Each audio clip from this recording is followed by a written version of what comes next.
Good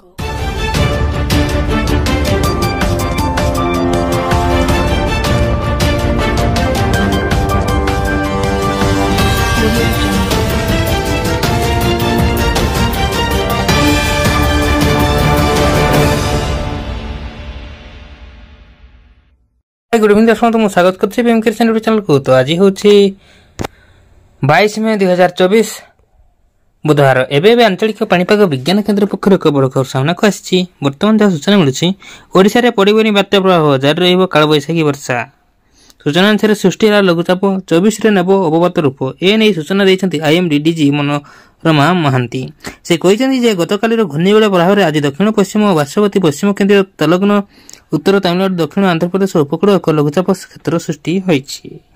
यहाँ सहित जड़ित घूर्णिबलय वायुमंडल 5.8 किलोमीटर जाए व्यापी। यह उत्तर पूर्व दिगरे गति करने 24 तारिख सकाळ समय केन्द्रीय बंगोपसागर अंचल अवपातर परिणत होबार संभावना रही। परवर्ती समय अधिक घनीभूत हो उत्तर पूर्व दिगरे गति करने आहरी घनीभूत होबार संभावना रही। यार प्रहार समुद्र मुख्यतः अशांत रहिबो। 23 रु मत्स्यजीवी को समुद्र भीतर को जावाक बारण कर 23 तारिख दक्षिण और केन्द्रीय बंगोपसागर को मत्स्यजीवी को जावाक बारण कर 24 तारिख में उत्तर बंगोपसागर समुद्र को न जावाई मत्स्यजीवी को परामर्श दी। 23 पूर्व उपकूल फेरवा परामर्श दिया। कौन जिला एत मात्रा प्रभावित हो पारे ना। राज्य में कालबैशाखी वर्षा जारी रहिबो। दक्षिण और उपकूल ओडिशा रे कालबैशाखी प्रभाव रहिबो। एथिପାଇଁ दिन 3 दिन जाए सतर्कता जारी कराई। 25 तारिख में घड़घड़ी बिजुली सह वर्षा झड़ तोफान पवन हम। यही समय घंटा प्रति 30 ରୁ 40 किलोमीटर पवन बहिबो। ओडिशा रे प्रबल वर्षा सेमिति की सतर्क सूचना जारी होई नाही। गत 24 घंटा